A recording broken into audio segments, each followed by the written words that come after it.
3 തവണ വൈദ്യുതി ചാർജ് വർദ്ധിപ്പിച്ചു. 7500 കോടി രൂപയാണ് കേരളത്തിലെ ജനങ്ങളുടെ തലയിൽ വൈദ്യുതി ചാർജായി അടിച്ചേൽപ്പിച്ചത്.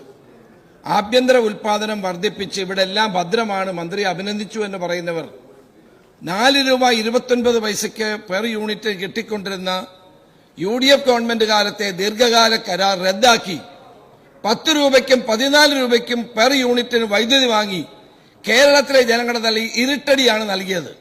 സാർ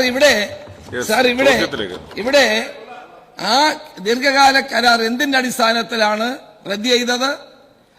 ഈ അദാനി, ജിൻഡൽ തുടങ്ങിയിട്ടുള്ള ഇന്ത്യയിലെ കുത്തക വൈദ്യുതി ഉൽപാദന കമ്പനികൾക്ക് കേരളത്തെ കൊള്ളയടിക്കാനുള്ള അവസരം ഏതിന്റെ അടിസ്ഥാനത്തിലാണ് ഈ ദീർഘകാല കരാർ റദ്ദാക്കി നൽകിയതെന്ന് അങ്ങയിലൂടെ ബഹുമാനപ്പെട്ട മന്ത്രിയോട് ചോദിക്കാൻ ഞാൻ ആഗ്രഹിക്കുകയാണ്. ഈ ദീർഘകാല കരാറ് യഥാർത്ഥത്തിൽ ആ ഘട്ടത്തിൽ തന്നെ റെഗുലേറ്ററി കമ്മീഷന്റെ അനുമതി ഉണ്ടായിരുന്നില്ല. റെഗുലേറ്ററി കമ്മീഷന്റെ അനുമതി ഇല്ലാതെ നടപ്പാക്കിയത് സാധാരണഗതിയിൽ അങ്ങനെ നടപ്പാക്കാൻ പാടില്ലാത്തതാണ്.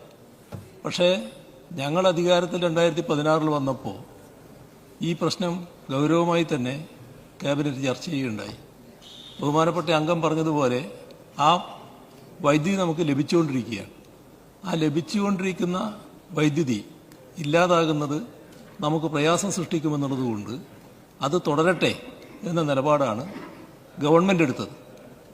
അത് വൈദ്യുതി ഇല്ലാതായാലുള്ള പ്രയാസം ആലോചിച്ചുകൊണ്ടാണ്. അത് തുറന്നു വരുമ്പോഴാണ് റെഗുലേറ്ററി കമ്മീഷൻ ഈ പറയുന്ന കരാർ റദ്ദാക്കുന്ന നടപടിയെടുത്തത്. അതിനെതിരെ ഗവൺമെന്റ് ആകാവുന്നതെല്ലാം ചെയ്തുകൊണ്ടിരിക്കുകയാണ്. നേരത്തെ ചെയ്തിട്ടുണ്ട്, ഇപ്പോഴും ചെയ്തുകൊണ്ടിരിക്കുകയാണ്. ഇതാണ് വസ്തുത.